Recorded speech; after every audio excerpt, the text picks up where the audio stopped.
Akala ko, ang lupang nilalakaran ko ang siyang tanging yaman na meron ako. Ngunit sa gitna ng gintong anihan ng Nueva Ecija, natuklasan ko ang mas mabahong amoy ng kasakiman. Isang asawang huwad, isang inang itinakuwil ang dangal para sa resort, at isang katotohanang pilit ibinabaon sa putikan.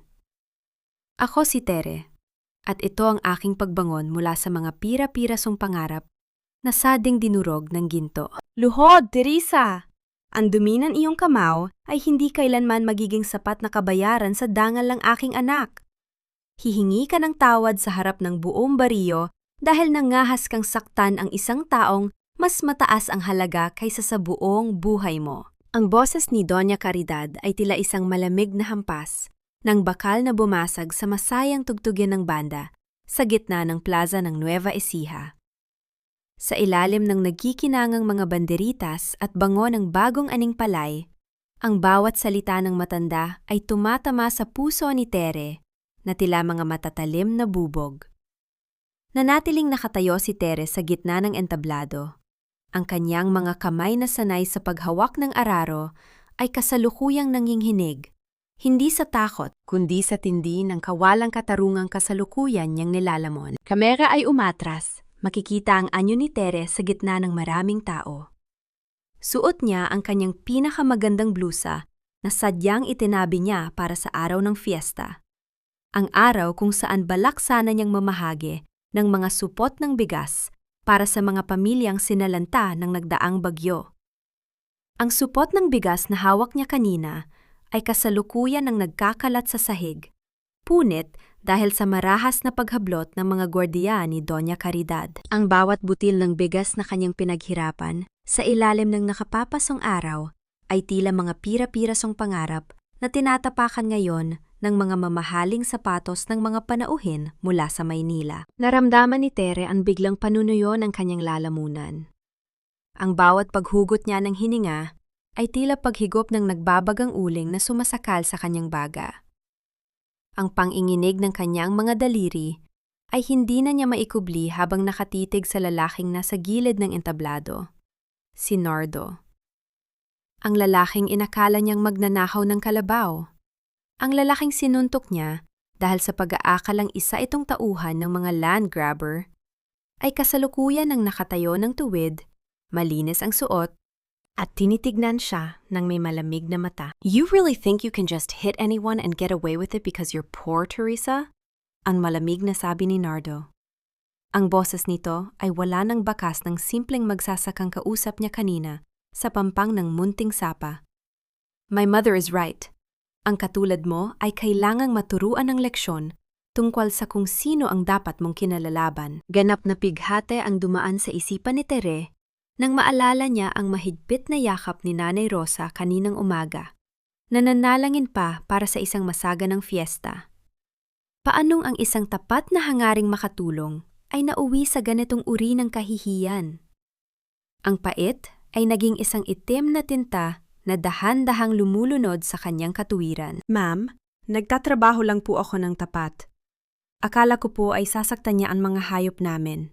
Ang mahinang tugon ni Tere. Ang boses niya ay basag na tila kristal na nahulog sa semento. Tumahimik ka! Isang salita mo pa at sisiguraduhin kung bukas na bukas din ay wala na kayong lupang sasakahin. Ang histeryang sigaw ni Doña Caridad habang dahan-dahang lumalapit at marahas na hinahawakan ang baba ni Tere upang itingala ang mukha nito. Luhod! Na yun din! I want the whole world to see how a peasant begs for mercy. Naramdaman ni Tere ang pagbagsak ng kanyang balikat. Ang internal crumbling ay tuluyan ng lumalamon sa kanyang pagkatao. Sa bawat segundo ng pananahimik niya, nararamdaman niya ang matitinding sulyap ng mga kabariyo na dati ay tinitingala siya. Ngunit ngayon ay pilit na umiiwas ng tingin dahil sa takot sa kapangyarihan ng mga Villarama. Bakit ang katarungan sa mundong ito ay palaging may katapat na halaga ng ginto? Dahan-dahan, tila bumagal ang pagtakbo ng oras para kay Tere. Ang bawat sentimetro ng pagbaba ng kanyang mga tuhod patungo sa matigas na sahig ng entablado ay tila pagpunit sa bawat pahina ng kanyang marangal na paninindigan. Nang tumama ang kanyang balat sa semento, naramdaman niya ang matalim na hapdi, hindi lamang sa katawan, kundi sa pinakamalalim na bahagi ng kanyang kaluluwa. "I'm sorry, Sir Nardo." Ang pabulong na sabi ni Tere habang nakatungo, pinaliwala ang mga luhang dahan-dahan nang pumapatak sa putikan sa ilalim ng entablado. Isang mapaglarong ngiti ang sumilay sa mga labi ni Doña Caridad. Lumapit siya sa tenga ni Tere at bumulong ng isang lason na nagpatigil sa pagtibok ng puso ng dalaga. "Magsimula na tayong maglaro, Teresa.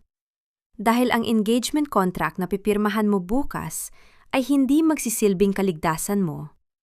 Sisiguraduhin kong ang asyendang ito ang magiging dambuhala mong kabaong." Nanigas ang buong pagkatao ni Tere. Ang bitag ay tuluyan ng naselyuhan. Ang asawang huwad na kasalukuyang nakatayo sa harap niya ay siya palang magiging mitsa ng kanyang huling hininga. Sa labas, ang ulan ay nagsimulang bumuhos ng malakas. Tila ba nakikiramay sa isang katarungang kasalukuyan nang inililibing ng buhay sa gitna ng selebrasyon. Ano ang gagawin ng isang mariposang basag na ang mga pakpak bago pa man makalipad? At sapat ba ang bango ng lupang kanyang minahal upang protektahan siya mula sa lason ng pamilya Villarama? Ang gabi sa Nueva Ecija ay ngayon pa lamang tunay na nagliliyab. Ang bawat butil ng iyong luha ay pambayad lamang sa bawat segundo ng buhay ng iyong lola. Huwag mong iisiping, dahil naging asawa ka ng aking anak, ay bahagi ka na ng pamilyang ito. Ikaw ay isang utang na kailangang bayaran, Teresa. Ang malamig na tinig ni Doña Caridad ay tila isang nakakasakal na usok sa loob ng kanyang opisina na nagniningning sa karangyaan. Nakatayo si Tere sa harap ng dambuhalang lamesang gawa sa Nara. Ang kanyang mga kamay ay mahigpit na nakakuyom sa gilid ng kanyang kupas na palda. Sa ibabaw ng lamesa, nakalatag ang isang makapal na dokumento, ang marriage contract, na tila ba isang sentensya ng kamatayan sa kanyang kalayaan. Isang matalim na miyamai ang dumana sa kanyang isipan. Ang daliring sanay sa pagtatanim ng buhay sa bukid ay kasalukuyan ng sapilitang pinahahawak ng panulat upang lagdaan ang sarili niyang pagkakaalila. Naramdaman ni Tere ang matinding panunuyo ng kanyang lalamunan nang dahan-dahang iurong ni Caridad ang isang tablet sa kanyang harapan. Bumulad sa screen ang anyo ni Nanay Rosa na kasalukuyang nakahiga sa isang intensive care unit. Ang bawat mahinang tunog ng heart monitor na naririnig sa video ay tila ritmo ng isang bumbang malapit ng sumabog sa dibdib ni Tere. "Your grandmother's condition is critical, Teresa." Ang gaslighting na bulong ni Caridad habang dahan-dahang hinihimas ang kanyang mga perlas. "The Villarama Medical Center is the only facility that can keep her alive. Pirmahan mo ito at mananatiling nadniningning ang mga ilaw sa silid niya. Tanggihan mo ako at sisiguraduhin kong bago lumubog ang araw ay kasalukuyan na kayong naghahanap ng punerarya." "Ma, is this really necessary? You're treating her like a criminal." Ang biglang sabat ni Nardo na noon ay nakasandal sa bintana, nakatingin sa malayo. "Tumahimik ka, Leonardo. Ginagawa ko ito para sa kumpanya, para sa mga investor na naghihintay ng magandang balita tungkol sa ating agri-resort project." Ang mabilis na bulyaw ni Caridad bago muling ibaling ang tingin kay Tere. "Well, Teresa, isang pirma para sa buhay ng lola mo? O ang iyong pride na wala namang pambili ng gamot?" Nanginginig ang mga daliri ni Tere habang inaabot ang gintong panulat. Isang internal crumbling ang dumaan sa kanyang pagkatao. Sa bawat guhit ng kanyang lagda sa puting papel, naramdaman niya ang pagpunit sa bawat pangarap na itinanim niya sa ilalim ng sikat ng araw sa bukid. Hindi ito kasal. Ito ay isang transaksyong binuo mula sa dugo at pighati. Isang golden moment ng kalinga, ang namayani ng payagan si Tere na bisitahin si Nanay Rosa bago siya tuluyang dalhin sa mansyon ng mga Villarama. Dahan-dahang lumapit si Tere sa kama ng matanda, kinuha ang nanginginig na palad nito at idinampi sa kanyang no. Ang tradisyonal na pagmamano ay tila naging isang banal na panunumpa sa gitna ng amoy ng antiseptic at katahimikan. "Nay, babawiin ko ang lupa natin. Pangako po, hindi ako magpapatalo sa kanila. Ang pabulong na panata ni Tere, habang ang bango ng sampaguitang bitbit niya ay dahan-dahang humahalimuyak sa loob ng malamig na silid. Nang sumapit ang gabi, pormal lang pumasok si Tere sa mansyon ng mga Villarama bilang asawa ni Nardo. Ang bawat yabag ng kanyang sapatos sa makinis na marmol ay tila ritmo ng isang hatol na walang katapusan. Inalalayan siya ni Nardo patungo sa kanilang silid, ngunit sa sandaling sumara ang pinto, ang init ng pagkalinga ay biglang napalitan ng pader ng yelo. Diyan ka sa sofa. Huwag mong iisiping, dahil pirmado na ang papel, ay may karapatan ka ng hawakan ako. Ang malamig na utos ni Nardo, bago tumalikod at tumungo sa kanyang walk-in closet. Naiwang mag-isa si Teresa sa gitna ng silid na tila ba isang gintong hawla. Dahan-dahan siyang lumapit sa lamesa ni Nardo upang ilapag ang kanyang maliit na bag. Ngunit napatigil siya nang mapansin ang isang bahagyang nakabukas na drawer. Sa loob niyon, nakita niya ang isang maliit na folder na may pangalan ng kanyang pamilya. Ang cliffhanger ay dahan-dahang nabubuo sa bawat segundo ng pagbukas ni Tere sa folder. Nanlaki ang kanyang mga mata nang makita ang orihinal na titulo ng kanilang lupa, na may mga bakas ng sadyang pagbubura sa pangalan ng kanyang ama, upang palitan ng pangalan ni Kapitan Basilio. At ang mas nakakapanghina, may isang sulat sa loob na may petsa noong gabing mamatay ang kanyang ama. Isang sulat na nagpapatunay na ang aksidente sa bukid 10 taon na ang nakalilipas ay sadyang pinlano. Naramdaman ni Tere ang mabilis na pagtibok ng kanyang puso. Ang katarungan ay narito na sa loob ng bahay na ito. Ngunit sa labas ng pinto, narinig niya ang boses ni Doña Caridad na kasalukuyang nakikipag-usap sa telepono. Siguraduhin mong hindi na magigising ang matandang Rosa na yan kapag nakuha na natin ang kailangan natin kay Teresa. Nanlamig ang buong pagkatao ni Tere. Ang betag ay hindi lamang pala para sa kanya, kundi para sa huling hininga ng kanyang pamilya. Sino ang unang maliligtas? Ang lupang kinuha ng dahas? O ang buhay na kasalukuyang nakasabit sa isang manipis na hibla ng tadhana? Ang gabi sa mansyong Villarama ay ngayon pa lamang tunay na nagliliyab. You look like a thief even in that silk dress, Teresa. Kahit balutin mo pa ang iyong katawan ng pinakamahal na tela sa Maynila, hindi maitatago niyon ang dumi ng iyong pinagmulan. Ang malamig na tinig ni Nardo ay tila isang marahas na kaskas ng yelo sa loob ng kanilang malawak at tahimik na silid. Nakatayo si Tere sa harap ng bintana. Mahigpit na nakakuyom ang kanyang mga daliri sa dokumentong kakakuha lang niya mula sa drawer. Isang internal crumbling ang dumaan sa kanyang isipan. Narito siya, ang babaeng itinuring na mantsa sa dangal ng pamilya Villarama, kasalukuyang nakikipagpatintero sa kamatayan upang malinis lamang ang pangalan ng kanyang yumaong ama. Ang bango ng mamahaling kandila sa silid ay naging amoy ng lason sa kanyang pandinig. Isang paalala na sa loob ng mansyong ito, ang bawat niti ay may katapat na patalim sa likuran. Hindi ko ninakaw ang damit na ito, Nardo. Binayaran ko ito ng bawat patak ng luha ko simula nang pumasok ako sa bitag nyo. Ang nanginginig na tugon ni Tere. Ang boses niya ay basag na tila isang kristal na nahulog sa semento. Mabilis niyang isiniksik ang folder sa ilalim ng kutson nang marinig ang dahan-dahang paglapit ni Nardo. Kaba ang namayani nang huminto ang lalaki sa kanyang likuran.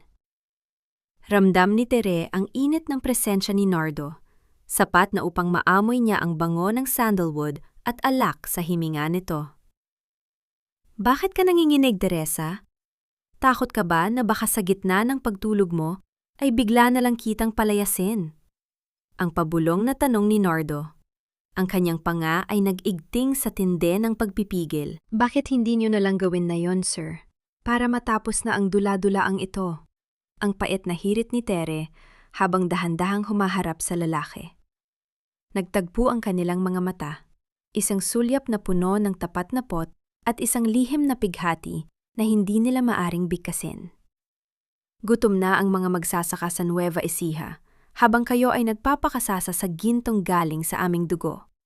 Is that how you build your legacy, Nardo? By starving the people who feed you? You don't know anything about legacy, Teresa. I am doing what I have to do to save this company. Ang pasigaw na bulyaw ni Nardo. Marahas ning hinawakan ang siko ni Tire dahilan upang mapaurong ang dalaga sa pader. My mother is a tiger, at kapag hindi ko sinunod ang gusto niya, hindi lang ang asyenda ang mawawala, kundi pati ang mga taong inaalagaan mo. Naramdaman ni Tere ang panginginig ng kanyang mga daliri nang mapansin ang isang pambihirang kislap sa mga mata ni Nardo. Isang pagsisising huli na dahil sa tindi ng takot sa sarili niyang ina. Isang slow burn na tensyon ang dahan-dahang nabubuo sa pagitan nila. Dahan-dahang inabot ni Nardo ang mukha ni Tere. Ang kanyang haplos ay tila ba nagnanais na humingi ng tawad. Ngunit bago pa man dumampi ang kanyang balat sa balat ng dalaga, marahas niyang binawi ang kanyang kamay. Don't look at me like that. This is just business, remember? Ang malamig na bulyaw ni Nardo bago tumalikod. Magpahinga ka na.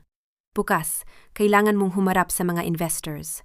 I want you to act like the perfect submissive wife.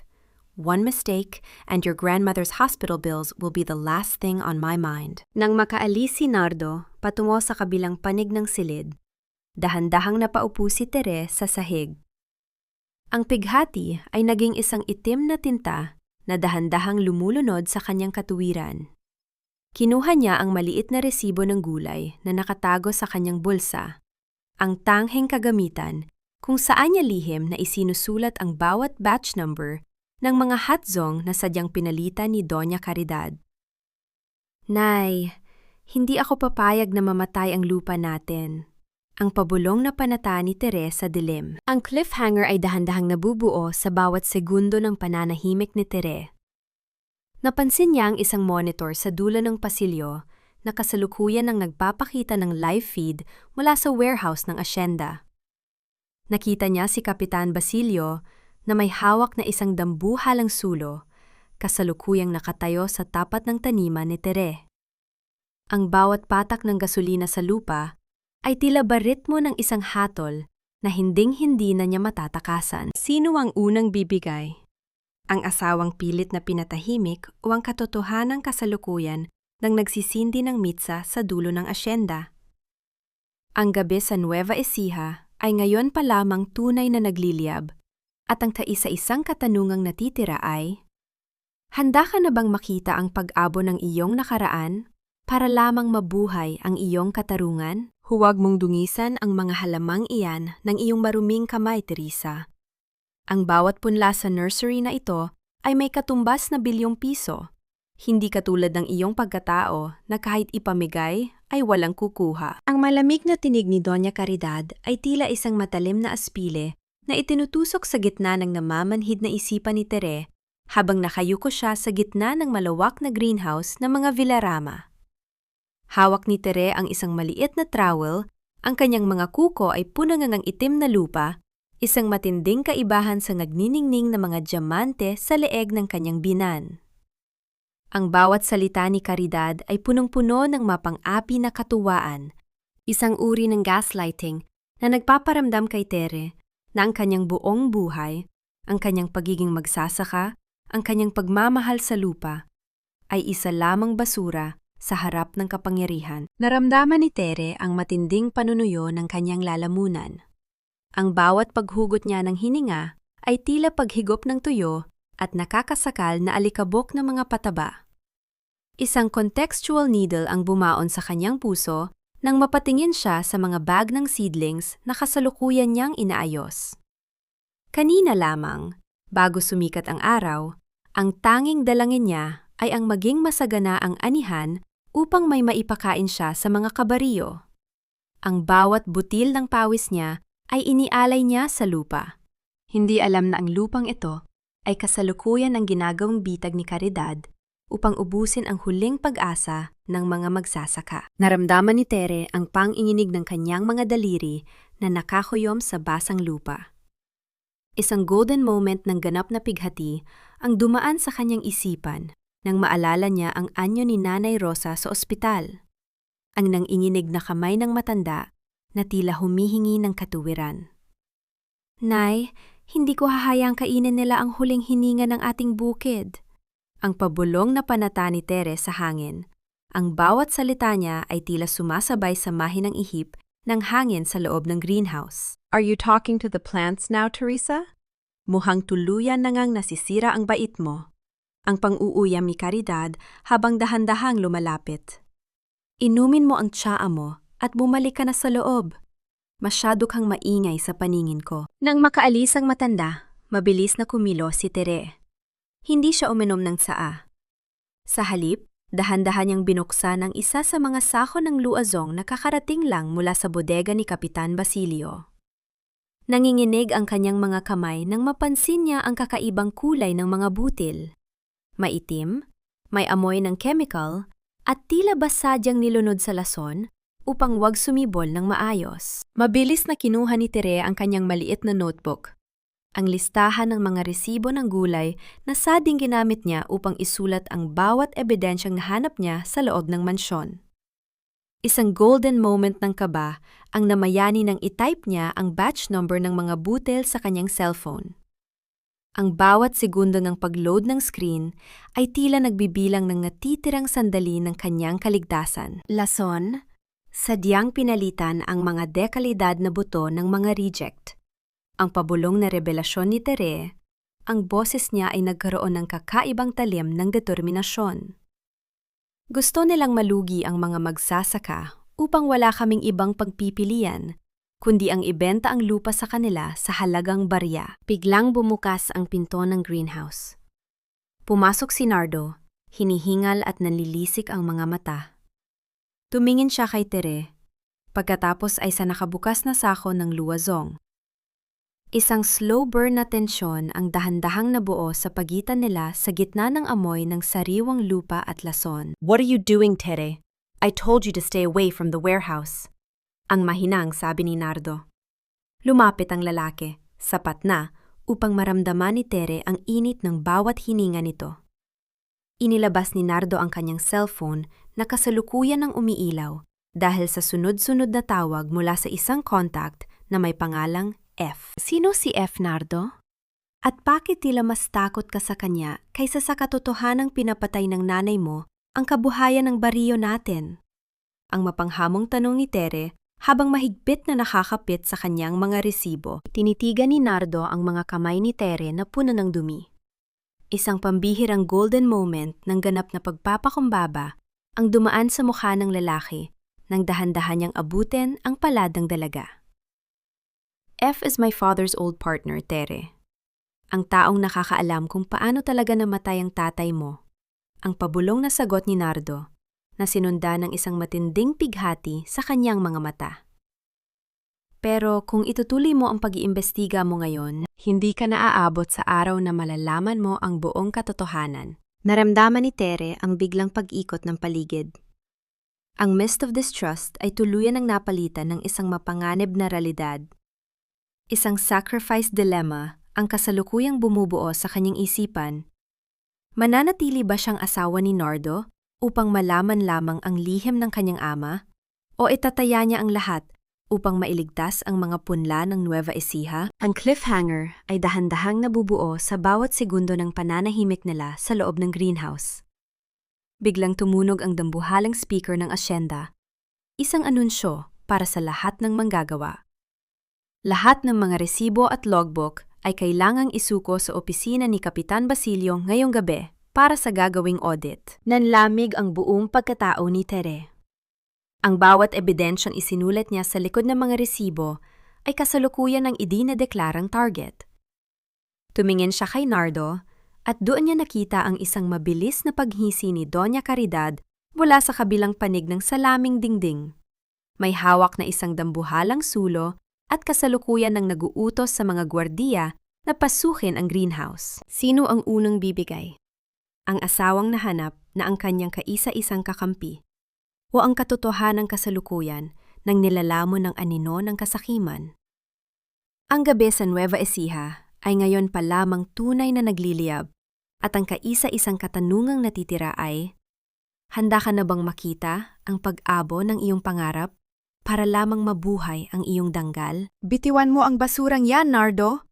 Hindi ba't sabi ko sa'yo, huwag mong hahayaang madungisan ang iyong mga kamay ng putik na dala ng babaeng ito. Ang bawat segundong pananatili niya rito ay lason sa ating pamilya. Ang boses ni Doña Caridad ay tila isang matalim na latigo na humahagupit sa katahimikan ng nagngangalit na bagyo sa labas ng greenhouse. Nakatayo ang matanda sa bukaan ng pinto.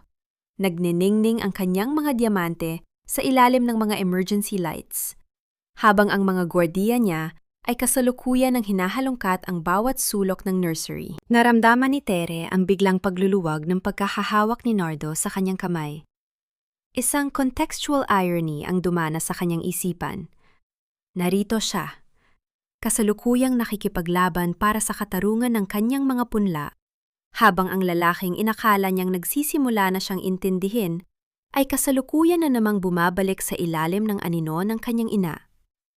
Ang miya-mainang sandaling ito ay sadyang nakakasakal, habang ang ulan ay dahan-dahang binubuhay ang tuyong lupa sa labas. Ang loob naman ng mansyon ay punong-puno ng mga pusong sadyang pinatuyo ng kasakiman. I'm sorry, Ma. Naguluhan lang ako sa sinabi niya. Ang malamig na sabi ni Nardo. Isang marahas na tulak ang ibinigay niya kay Tere patungo sa direksyon ng mga gwardya. Dalhin niyo na siya sa bodega sa likod.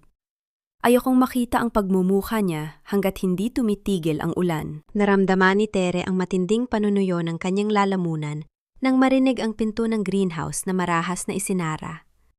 Kinaladkad siya ng mga tauhan ni Caridad patungo sa isang maliit at tagping-tagping dampa sa dulo ng asyenda. Ang tunog ng marahas na pagpihit ng bakal na seradura ang nagsilbing huling hininga ng kanyang kalayaan para sa gabing iyon. Naiwang mag-isa si Tere sa loob ng madilim at tumutulong dampa. Ang amoy ng lumang kahoy at basang semento ay sumakal sa kanyang pandinig. Isang internal crumbling ang dumaan sa kanyang isipan habang nakatitig siya sa butas-butas na bubong kung saan dahan-dahang tumutulo ang tubig ulan. Ang pait ay naging isang itim na tinta na lumalamon sa bawat kulay ng kanyang pag-asa. Paanong ang isang pusong nangarap lamang ng maayos na anihan ay kasalukuyan ang ginagawang alay sa altar ng pighati. Kalinga ang biglang namayani nang marinig ni Terry ang mahinang katok sa pintuan. Hindi ito ang mabigat na yabag ng mga gwardiya. Ito ay ang banayad at nanginginig na katok ng isang taong kasalukuyan ng nilalamon ng lagnat.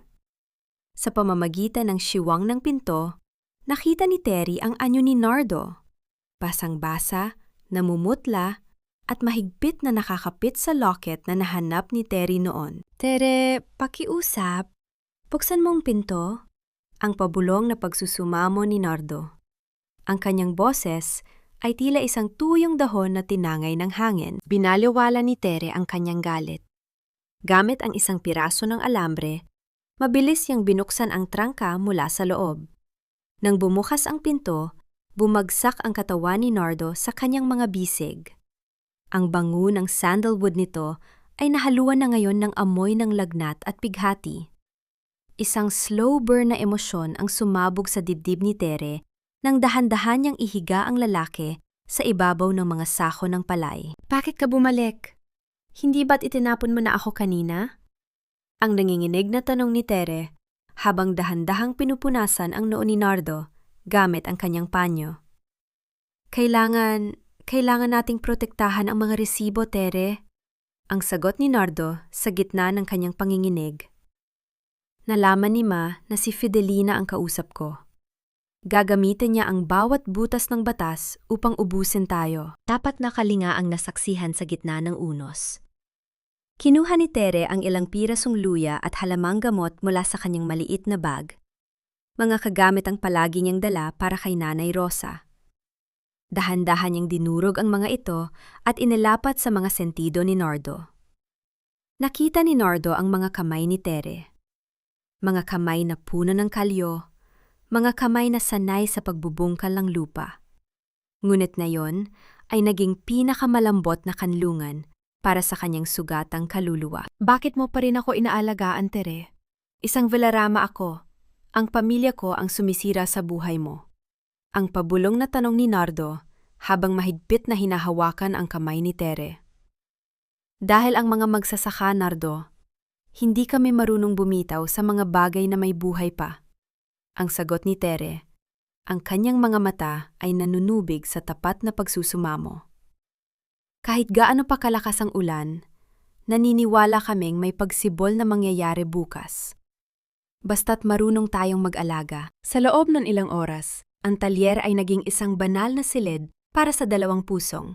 Nagsisimula pa lamang magkilala sa likod ng kanilang mga maskara. Ang mist of distrust ay dahan-dahang nahuhugasan ng bawat patak ng ulan sa bubong. Doon na-realize ni Nardo na ang tunay na yaman ay hindi matatagpuan sa loob ng isang vault, kundi sa init ng mga kamay na handang magsakripisyo para sa walang-wala. Ngunit ang kapayapaang iyon ay mabilis na napigtas nang marinig nila ang tunog ng papalapit na mga sasakyan sa labas ng dampa. Ang nagniningning ng mga asul at pulang ilaw ay tumama sa butas-butas na pader na naglalantad sa tatlong lalaking nakaitim na kasalukuyan nang bumababa ng sasakyan. Ang cliffhanger ay dahan-dahang nabubuo sa bawat segundo ng pananahimik ni Tere habang mahigpit na isinisiksik ang kanyang mga resibo sa loob ng sapatos ni Nardo. Napansin niya ang isang pamilyar na bulto sa likuran ng mga lalaki. Si Kapitan Basilio, may hawak na isang dambuhalang sulo at may isang mapaglaro at mapanganib na ngiti sa kanyang mga labi. "Ilabas niyo ang mga taksil!" Ang pasigaw na bulyaw ni Basilio na umalingaw-ngaw sa buong asyenda. Dahil sa gabing ito, sisiguraduhin kong ang bawat punla ng inyong katarungan ay magiging abo na kasama nyo. Sino ang magsasakripisyo ng huling hininga upang mailigtas lamang ang bango ng lupang kanilang minahal? At sapat ba ang pag-asa ni Tere upang protektahan ang lalaking nagsisimula pa lamang niyang mahalin kung ang bawat hantungan nila ay kasalukuyan ng nilalamon ng apoy ng kataksilan? Ang gabi sa Nueva Ecija ay ngayon pa lamang tunay na nagliliyab. Ang tiwalang ibinibigay mo sa mga taong nasa kapangyarihan ay tila isang marupok na sinulid na sadyang idinisenyo upang sakalin ka sa oras na hindi ka na kailangan. Sa gabing ito, ang bawat boto na inialay ng mga magsasaka kay Kapitan Basilio ay naging mitsa ng kanilang sariling paggabaon sa putikan. Ang malamig na tinig ni Kapitan Basilio ay umalingaw-ngaw sa loob ng maliit at tumutulong dampa. Mas matalas pa sa hapdi ng ulan sa labas. Nakatayo ang punong barangay sa bukana. Ang kanyang mukha ay nababalutan ng isang mapanuyang ngiti habang pinaglalaruan ang mitsa ng kanyang sulo. Sa likuran niya, ang mga lalaking nakaitim ay tila mga aninong handang lumamon sa huling pag-asa ni Tere. Naramdaman ni Tere ang matinding panunuyo ng kanyang lalamunan. Narito ang lalaking itinuring nilang ama ng bariyo. Kasalukuyan namang naglalatag ng bitag para sa kaisa-isang pamilyang nagmalasakit sa kanya noong wala pa siyang pangalan. Camera Luilay, makikita ang nakapanlulumong kaibahan ng anyo ng dalawa sa loob ng dampa. Nakaluhod si Tere sa sahig, mahigpit na nakayakap sa nanghihinang katawan ni Nardo, habang ang bawat paghinga niya ay punong-puno ng amoy ng gasolina na sadyang ibinubuhos ng mga tauhan ni Basilio sa paligid. Ang internal crumbling ay tuluyan ng lumalamon sa katuwiran ni Tere. Paanong ang isang taong hiningan mo ng proteksyon ay siya palang arkitekto ng iyong ganap na pagkawasak? Ang pighati ay naging isang matalim na balaraw na tumatama sa kanyang dibdib sa bawat segundong pananahimik ng lalaking nasa harap niya. "Kapitan, bakit niyo po ito ginagawa? Kami ang naglukluk sa inyo sa pwesto. Kami ang nagpapakain sa inyo sa bawat fiesta." Ang nanginginig na hiyaw ni Tere. Ang kanyang boses ay basag na tila kristal na nahulog sa semento. Isang mapait na tawa ang kumawala sa mga labi ni Basilio habang dahan-dahan itong lumalapit. "Teresa, ang utang na loob ay hindi nakakabusog. Doña Caridad offered me more than just rice and gratitude. Inalok niya ako ng posisyon sa kumpanya sa Makati kapalit ng bawat ektarya ng lupang ito. At ikaw, You are just a pebble on the road to progress. Marahas na hinablot ni Basilio ang maliit na bag na nakasabit sa balikat ni Tere. Inasahan niyang naroon ang mga resibo at ebidensya ng Krantokzong. Ngunit nang buksan niya ito, tanging mga tuyong dahon at panyo lamang ang bumulad sa kanya. Ang mist of distrust ay biglang napalitan ng isang nakakapangilabot na pot sa mukha ng kapitan. Nasaan ang mga dokumento, Teresa? Ibigay mo sa akin bago ko patuluyang sindihan ang mitsang ito. Ang pasigaw na bulyaw ni Basilio, ang kanyang panga ay nagnangalit sa tindi ng pagkainip. Naramdaman ni Tere ang panginginig ng kamay ni Nardo sa kanyang palad. Isang golden moment ng ganap na sakripisyo, ang namayani ng biglang tumayo si Nardo, binaliwala ang tindi ng kanyang lagnat. Wala ka nang makukuha sa amin, Basilio. The evidence is already in safe hands. You think you're smart? You're just a puppet of my mother. At kapag natapos na ang merger, ikaw ang unang itatapon niya. Magsisinungaling ka pa. Isang marahas na galaw ang sumunod. Sinampal ni Basilio si Tere, isang malakas na pagtama na dahilan upang mapaling ang ulo ng dalaga at tumama ang kanyang labes sa gilid ng mesa. Ang hapdi ay agad na gumuhit. Ngunit mas matindi ang hapdi nang makita ang matagumpay ng ngiti ni Basilio nang ilabas nito ang isang itim na folder mula sa kanyang bulsa. Ang orihinal na titulo ng lupa ng Pamilya Alcantara na sadyang ipinagpalit niya kanina sa opisina. Tignan mo ito, Teresa. Ang lupang binubuwisan mo ng pawis ay legal na ng pag-aari ng mga Villarama simula ngayong gabi. Ang pang-uuyam ni Basilio. Inilabas niya ang kanyang cellphone at nagsimulang mag-livestream. Mga kabariyo, tignan niyo ang asawa ni Sir Nardo. Tinatangka niyang nakawin ang pondo ng kumpanya at sunugin ang ating mga punla. Siya ang tunay na kriminal dito. Naramdaman ni Tere ang pagpunit sa kanyang pagkatao. Sa harap ng libu-libong taong kasalukuyan nang nanonood sa livestream ni Basilio. Ang hiya ay tila isang dambuhalang alon na lumulunod sa kanya, lalo na nang makita niya ang mga komento ng mga kabariyo na nagsisimula ng maniwala sa lason ng kapitan. Paanong ang katotohanan ay naging kasing labo ng usok sa isang iglap. Ang cliffhanger ay dahan-dahang nabubuo sa bawat segundo ng pananahimik ni Tere habang nakatitig sa sulo na kasalukuyan nang inilalapit ni Basilio sa dingding ng dampa. Ngunit sa gitna ng tensyon, napansin ni Tere ang isang mabilis na kislap mula sa bintana. Isang maliit na microcamera na sadyang itinago ni Nardo sa ilalim ng bubong bago sila pumasok. Attorney Fidelina, nakuha mo ba? Ang pabulong na tanong ni Nardo sa kanyang earpiece. Sino ang unang lulunurin ng katarungan? Ang kapitan na kasalukuyan nang nagdiriwang sa sarili niyang livestream o ang dalawang pusong kasalukuyan nang napapaligiran ng apoy? Ang gabi sa Nueva Ecija ay ngayon pa lamang tunay na nagliliyab at ang tunay na unos ay kasalukuyan nang kumakatok sa dambuhalang pinto ng katotohanan. Ang bawat kislap ng diamante sa aking leeg ay simbolo ng aking tagumpay, habang ang bawat butil ng pawis mo, Teresa, ay pambayad lamang sa hanging nilalanghap mo sa loob ng pamamahay na ito. Huwag kang umasta na parang may karapatan kang mapagod, dahil ang isang basurang gaya mo ay kinuha ko lamang upang magsilbing palamuti sa aming agri-resort project. Ang malamig na tinig ni Doña Caridad ay tila isang matalim na karayom na dahan-dahang itinutusok sa puso ni Tere habang nakatayo ang dalaga sa gitna ng malawak na garden ng mansyong Villarama. Kasalukuyang nagaganap ang isang marangyan tea party para sa mga ladies of Nueva Ecija, mga asawa ng mga makapangyarihang politiko at asendero. Sa harap ng mga panauhing nagniningning sa mga mamahaling sutla, si Tere ay sa pilitang pinasuot ng uniforme ng isang hamak na kasambahay kahit na sa papel ay siya ang legal na asawa ng tagapagmana ng pamilya. Naramdaman ni Tere ang matinding panunuyo ng kanyang lalamunan nang marinig ang tawanan ng mga donya. Ang bawat hagigik nila ay tila mga latigo na humahagupit sa kanyang sugatang danggal. Ang miya-mainang sandaling ito ay sadyang nakakasakal, habang ang mga kamay niya ay nanginginig sa paghawak ng mabigat na tray ng tsaa.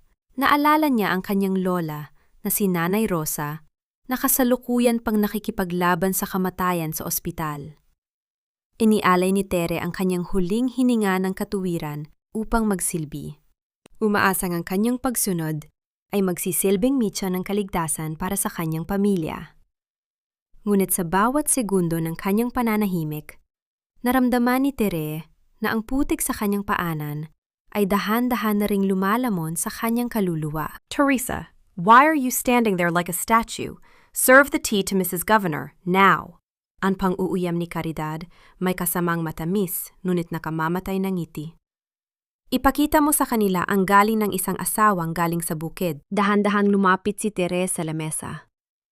Isang golden moment ng ganap na pighati ang dumaan sa kanyang isipan nang mapansin niya ang bango ng mga bulaklak sa paligid.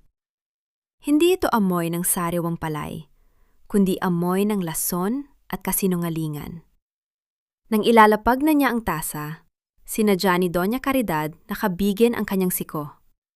Ang mainit na tsaa ay tumapon sa nanginghinig na palad ni Tere, dahilan upang mabitawan niya ang porselanang gamit. Ang tunog ng pagkabasag ni mamahaling tasa sa makinis na semento ay umalingaw-ngaw sa buong garden, na tila bahudyat ng pagtatapos ng kapayapaan. Natahimik ang lahat ng panauhin. Ang bawat mata ay nakapako sa nagkakalat na dumi sa paanan ni Tere. How clumsy! Wala ka talagang modo, Teresa! Ang hysteryan sigaw ni Caridad, bagaman sa loob ay nadiriwang siya. Luhod, linisin mo ang dumi mo gamit ang iyong panyo. I want this floor spotless before I decide whether to pay your grandmother's hospital bills for this hour. Naramdaman ni Tere ang pagpunit sa kanyang pagkatao. Ang internal crumbling ay tuluyan ang lumulunod sa kanyang katuwiran. Dahan-dahan niyang ibinaba ang kanyang mga tuhod sa matigas na simento. Binaliwala ang hapdi ng mainit na likido sa kanyang balat. Ang bawat kuskos niya sa sahig ay tila pagpawirin sa bawat pangarap na itinayo niya sa Nueva Ecija. Sa bawat patak ng kanyang luha na lihim na humahalos at saa sa sahig, naramdaman ni Tere ang tindi ng kawalang katarungang sadyang inihain sa kanya ng tadhana. Ayan, diyan ka nababagay, sa ilalim ng aking mga paa. Ang pabulong na sabi ni Caridad nang yumuko ito upang kunwari ay damayan si Tere. Ngunit ang boses nito ay puno ng lason. At huwag mong iisiping, hindi ko alam ang tungkol sa mga resibong itinatago mo sa ilalim ng kutson. Nakuha na ni Kapitan Basilio ang lahat. Wala ka ng baraha, Teresa. Wala ka ng kakampi. Nanlamig ang buong pagkatao ni Tere. Ang mist of distrust ay tuluyan ng napalitan ng isang mapanganib na realidad. Ang kaisa-isang ebidensya ng Trantoxong ay kasalukuyan na palang nasunog o nawasak na. Sa bawat segundo ng pananahimik niya, naramdaman niya ang selyo ng pagkatalo.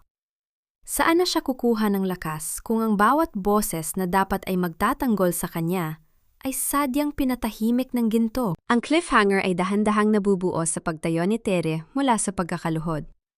Tumingin siya sa malawak na asyenda kung saan ang anino ng gabi ay dahan-dahan ng kumakalat. Napansin niya ang isang itim na sasakyang mabilis na humahagibis patungo sa mansyon. Ang sasakyan ni Attorney Fidelina.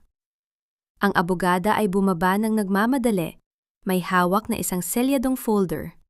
Ngunit ang kanyang mga mata ay punong-puno ng takot at hindi makatingin ng diretsyo kay Tere. Isang mabilis na notification ang pumasok sa cellphone ni Caridad na nakapatong sa lamesa. Isang mensahe mula sa ospital. Ang pasyenteng si Rosa Alcantara ay kasalukuyan ng ililipat sa charity ward dahil sa kawalan ng pondo. Oxygen support will be disconnected in 30 minutes. Sino ang unang magsasakripisyo sa oras na ang bawat hininga ng katarungan ay sadyang pinuputol ng mga kamay na puno ng dumi? At sapat ba ang pait ng pagkakaluhod ni Tere upang muling magliyab ang apoy ng kanyang paghihigante? O ang gabing ito ang magiging huling saksi sa tuluyang paglalaho ng pangalang Alcantara?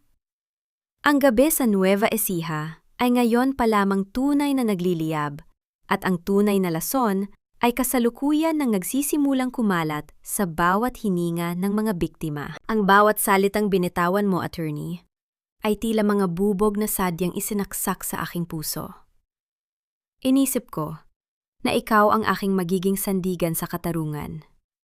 Ngunit ikaw pala ang siyang huling hat daw natatapos sa aking huling pag-asa. Ang boses ni Terry ay nanginginig, hindi dahil sa takot, kundi dahil sa tindi ng pighating kasalukuyan nang lumalamon sa kanyang pagkatao. Nakatayo siya sa loob ng opisina ni Doña Caridad. Ang kanyang mga kamay ay mahigpit na nakakapit sa laylayan ng kanyang maduming apron. Sa harapan niya, si Attorney Fidelina ay hindi makatingin ng diretsyo. Ang mga mata nito ay nakapako sa makinis na sahig na gawa sa Italyanong marmol. Isang internal crumbling ang dumaan sa isipan ni Tere. Narito ang babaeng itinuring niyang tagapagtanggol ng mga dukha. Kasalukuyan namang iniaabot ang itim na folder patungo sa nagniningning na kamay ni Doña Caridad. Camera Louis Light. Makikita ang nakapanlulumong kaibahan ng anyo ng dalawa sa loob ng silid. Si Fidelina ay nagniningning sa kanyang maayos na terno habang si Tere ay mukhang isang basahang itinapon matapos pakinabangan. Ang miya-mainang sandaling ito ay sadyang nakakasakal.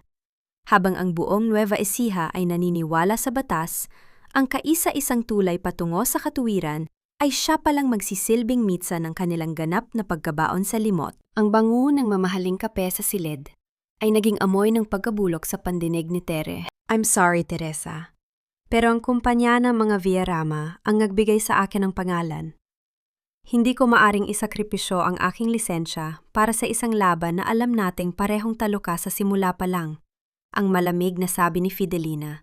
Ang kanyang boses ay tila isang tuyong dahon na dahan-dahang tinatangay ng hangin ng kataksilan. Isang mapait na tawa ang kumawala sa mga labi ni Doña Caridad habang binubuksan ang folder.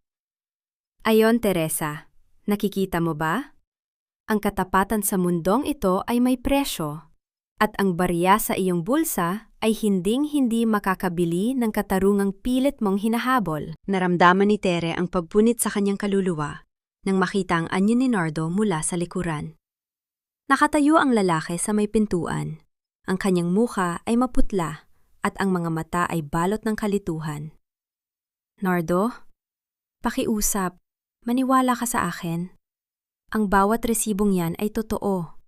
Ang nanginginig na pagsusumamo ni Tere. Ngunit bago pa makapagsalita si Nardo, marahas na hinablot ni Caridad ang isang piraso ng papel mula sa folder. Ang huling sulat kamay ni Nanay Rosa bago ito mawalan ng malay. Sa isang mabilis na galaw, iniharap ni Caridad ang papel sa tapat ng naglalagablab na kandila sa kanyang lamesa. Ang dilaw na liwanag ng apoy ay dahan-dahang lumamon sa bawat letra ng katuwiran ni Tere. Isang golden moment. Nang ganap na pagkawasak ang namayani nang mapansin ni Tere ang isang butil ng bigas na sadyang nakadikit sa kanyang apron. Isang butil na nagpapaalala sa kanya sa lupang kasalukuyan nang ninanakaw sa kanila. Dahan-dahan niyang kinuha ang butil at hinaplus ito. Tila ba ito ang huling ugnayan niya sa kanyang dangal? Maaring sunugin niyo ang papel, ma'am. Pero ang dugo ng mga magsasaka sa lupang ito ay hinding-hindi niyo kailanman mapapatahimik. Security! Ialabas ang mangingikil na ito! Ang pasigaw na utos ni Caridad. At ikaw, Fidelina, siguraduhin mong bukas. Sa araw ng pagpirma, ay wala ng Severina Alcantara na makakaistorbo sa atin. Kinaladkad si Tere palabas ng mansyon. Ang bawat hakbang niya sa pasilyo ay tila ritmo ng isang hatol na walang katapusan. Pagdating nila sa dambuhalang gate, marahas siyang itinulak patungo sa gitna ng kalsada. Ang tunog ng marahas na pagsasara ng bakal na gate ay umalingaw-ngaw sa buong asyenda, na sinabayan ng muling pagbuhos ng napakalakas na ulan. Naiwang nanginginig si Tere sa gitna ng baha. Ang pighati ay naging isang itim na tinta na tuluyan ng lumulunod sa kanyang katuwiran. Sa bawat segundo ng pananahimik niya, nararamdaman niya ang selyo ng takot sa kanyang puso para kay Nanay Rosa. Ang cliffhanger ay dahan-dahang nabubuo sa pag-ikot ng digital timer sa cellphone ni Caridad na naiwan niya sa lamesa kanina. Nakasalukuyan ng nagre-record ng isang lihim na usapan. Isang boses ang narinig sa monitor. Kapitan Basilio, handa na ba ang mga tauhan mo? Kapag nakuha na natin ang lagda ni Nardo bukas, sunugin niyo ang bawat barong-barong sa bariyo. Ayokong may matitirang saksi sa lason na itinanim natin sa lupa. Nanlamig ang buong pagkatao ni Tere nang marinig ang tindi ng kataksilan ng kanilang sariling kapitan. Ang gabi sa Nueva Ecija ay ngayon pa lamang tunay na nagliliyab, at ang kaisa-isang katotohanang natitira ay kasalukuyan nang nakasabit sa dulo ng isang nanginginig na himinga. Sino ang unang maliligtas? Ang lupang binubuwisan ng pawis? O ang libo-libong buhay na sadyang idinadamay sa dambana ng kasakiman? Huwag mong itapak ang iyong maruming paa sa lupang ito, Teresa. Mula sa araw na ito, itinatakwil ka na ng bawat magsasaka sa Nueva Ecija. Ang pasigaw na hatol na iyon ng isang kapitbahay ay tila isang marahas na hampas ng ulan na yumanig sa buong pagkatao ni Tere. Nakatayo siya sa gitna ng maputik na kalsada ng baryo, hinihingal at nanginginig ang buong katawan. Sa kanyang paligid, ang mga taong dati ay tinuring niyang pamilya. Ang mga taong binuwisan niya ng pagod upang protektahan ang kanilang mga bukid. Ngayon ay nakatingin sa kanya ng may matinding pandidiri. Hawak nila ang kanilang mga cellphone, nanonood sa livestream ni Kapitan Basilio na kasalukuyan ng kumakalat na parang lason sa social media. Maramdaman ni Tere ang matinding panunuyo ng kanyang lalamunan. Ang bawat paghugot niya ng hininga ay tila pagpiga sa kanyang sariling puso. Isang matalim na milya-mai ang dumanas sa kanyang kalooban. Narito siya, basang-basa at sugatan ang mga tuhod dahil sa pagkakaluhod sa mansyon, kasalukuyan namang tinatawag na taksil at mukhang pera ng mga taong sadyang pinaglalaban niya. Ang amoy ng basang aspalto at ang lansa ng putik ay tila naging amoy ng kamatayan para sa kanyang danggal. Paanong ang katotohanan ay naging kasing labo ng tubig baha sa loob lamang ng isang gabi? Dahan-dahang napaupo si Tere sa gilid ng isang kanal. Binaliwala ang dumi na dahan-dahang nanunuot sa kanyang puting damit. Isang internal crumbling ang tuluyan ng lumalamon sa kanyang katuwiran. Gusto niyang sumigaw. Gusto niya ipakita ang bawat resibong ninakaw sa kanya.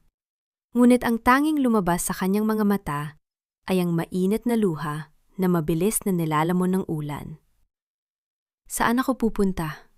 Sino ang maniniwala sa isang babaeng itinapon na ng sariling asawa at kasalukuyan ng hinuhusgahan ng buong mundo? Isang golden moment ng pambihirang kalinga ang namayani ng maramdaman ni Terry ang isang mahinang tapik sa kanyang balikat.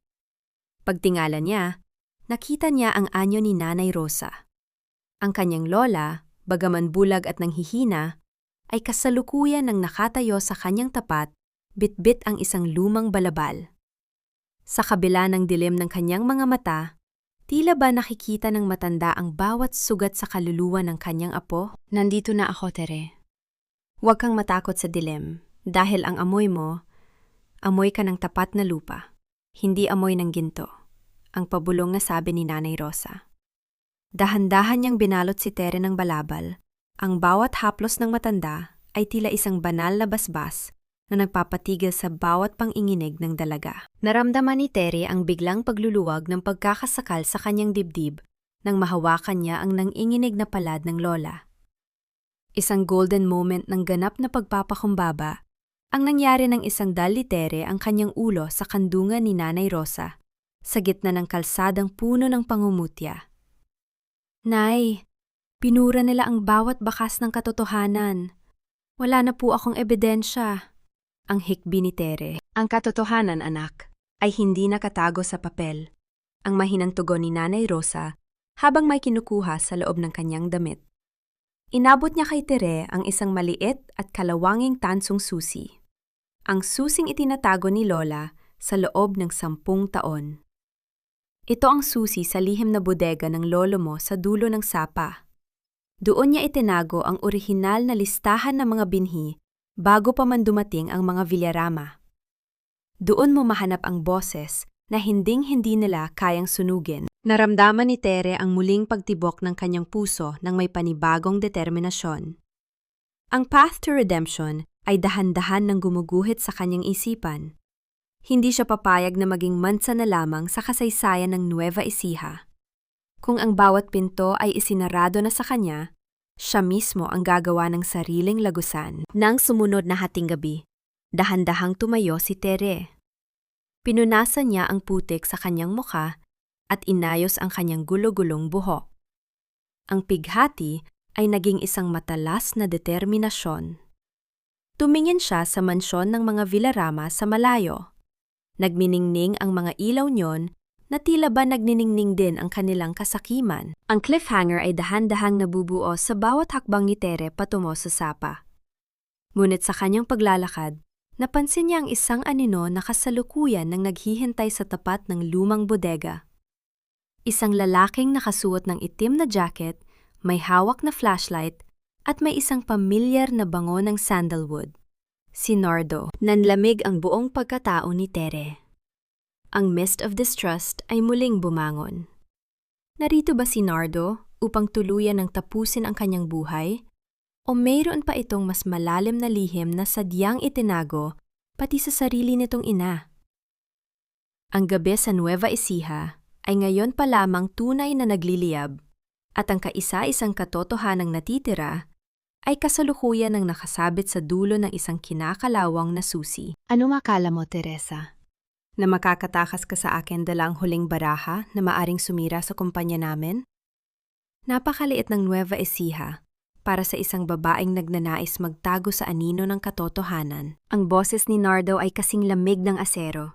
Hinihiwa ang bango ng basang lupa sa paligid ng lumang bodega sa dulo ng sapa. Nakatayo siya sa gitna ng kadiliman.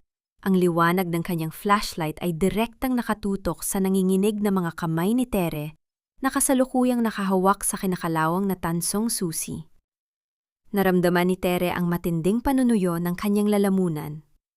Ang bawat paghugot niya ng hininga ay tila pagpiga sa kanyang sariling puso. Isang matalim na miyamay ang dumanas sa kanyang kalooban. Narito ang lalaking minsan niyang inalagaan sa gitna ng lagnat. Ang lalaking inakala niyang may pusong higit pa sa ginto.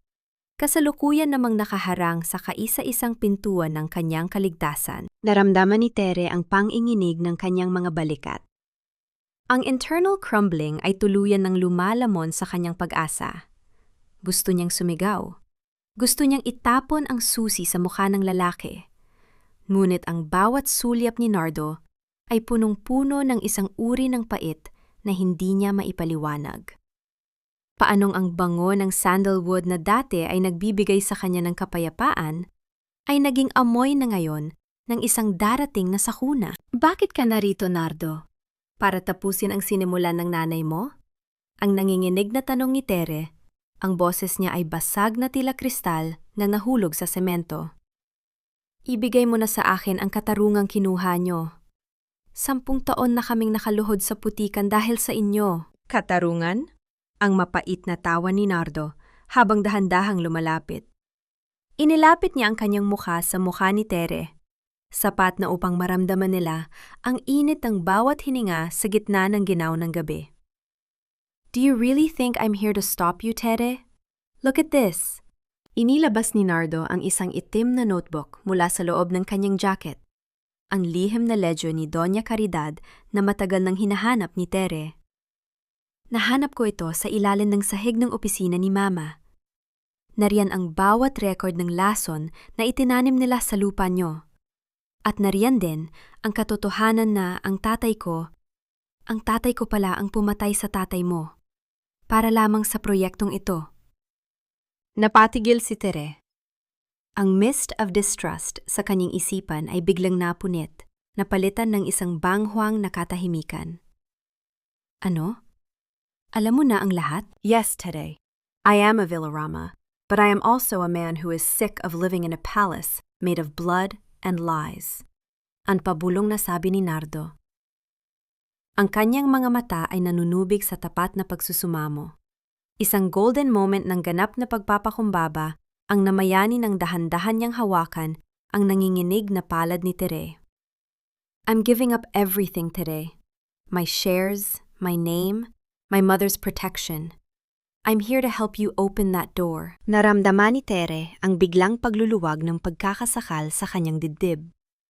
Isang slow burn na emosyon ang sumabog sa kanilang pag-itan nang sabay nilang hawakan ang tansong susi upang ipasok sa lumang padlock. Ang init ng kamay ni Nardo ay nagsilbing banal na kalinga na nagbigay kay Tere ng lakas upang muling huminga. Sa gitna ng katahimikan, narinig nila ang mahabang ungol ng bakal na seradura na sa wakas ay bumukas na. Ngunit ang kapayapaang iyon ay mabilis na nilamon ng kaba nang marinig nila ang tunog ng mabilis na pagpreno ng maraming sasakyan sa kalsada sa itaas ng sapa.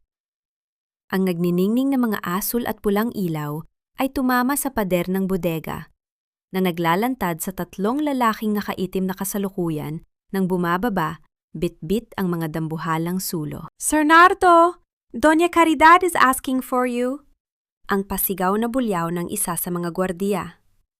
Ibigay niyo sa amin ang babaeng yan at ang mga dokumento o sisiguraduhin naming magiging abo ang bawat puno ng lua sa baryo na ito.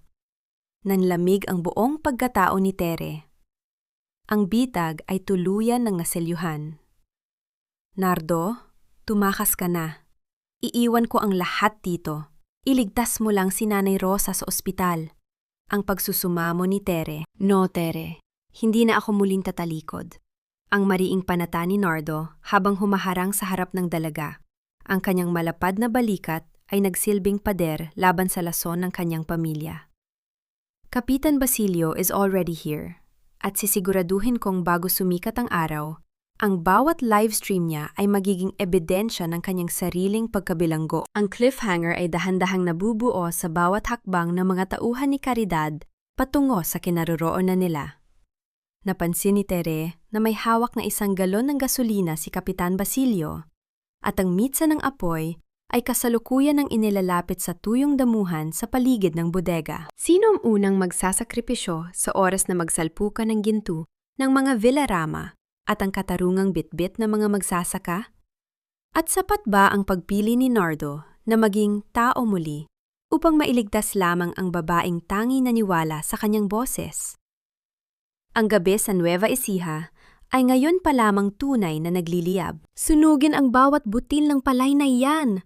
Huwag kayong mag-iwan ng kahit anong bakas na magpapatunay na ang lupang ito ay kailanman ay naging pag-aari ng mga Alcantara. Ang pasigaw na bulyaw ni Kapitan Basilio ay tila bahiyaw ng isang demonyang kasalukuyan nang naglulunsad ng kanyang huling hatol sa gitna ng kadiliman.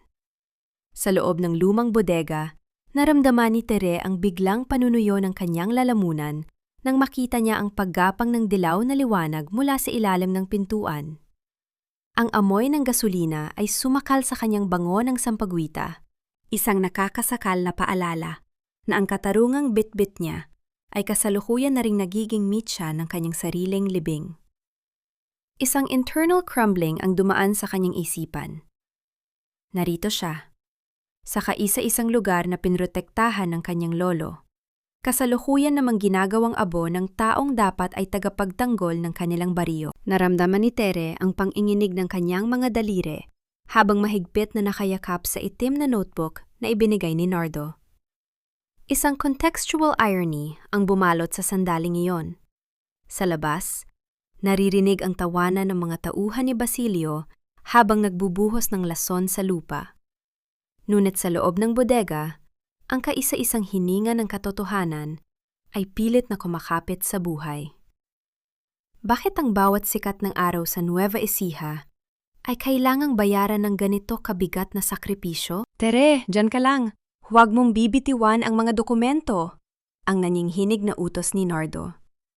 Nakatayo ang lalaki sa harap ng nag-aapoy na pintuan, pilit na isinasandal ang kanyang balikat sa dambuhalang trangka upang hindi ito tuluyang bumigay.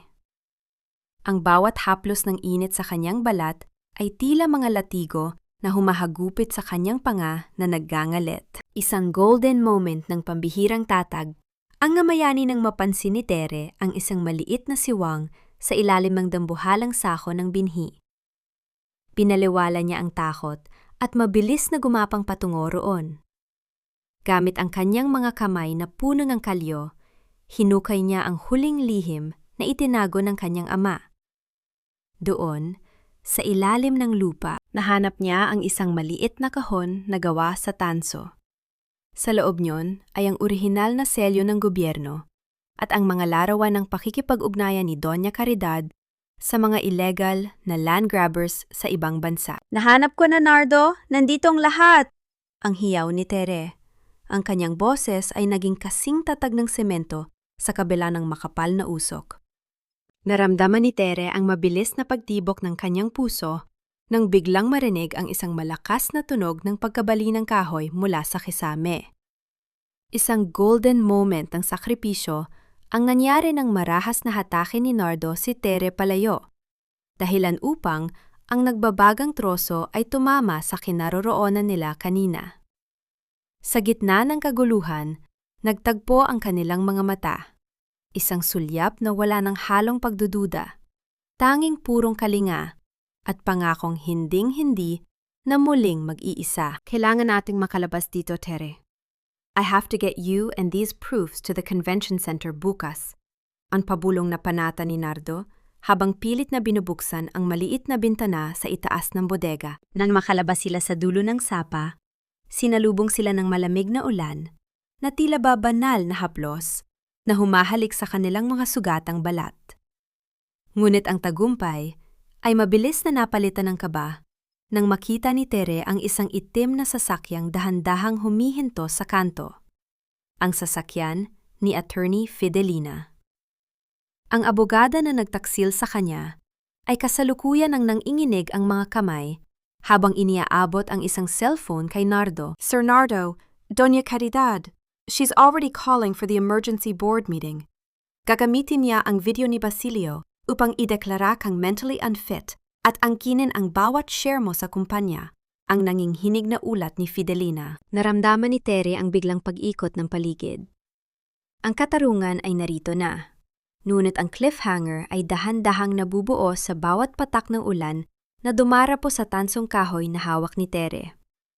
Napansin niya ang isang pamilyar na bulto sa likuran ng sasakyan ni Fidelina, ang anyo ni Nanay Rosa na kasalukuyan ang inilalabas mula sa ospital nang walang pahintulot ng mga doktor. Nay Rosa! Ang pabulong na hiyaw ni Tere. Sino ang unang lulunukin ng katarungan? Ang inang handang isakripisyo, pati ang sariling apo, o ang asawang kasalukuyan ng naghahanda para sa huling sayaw sa loob ng convention center? Ang gabi sa Nueva Ecija ay ngayon pa lamang tunay na naghihilom.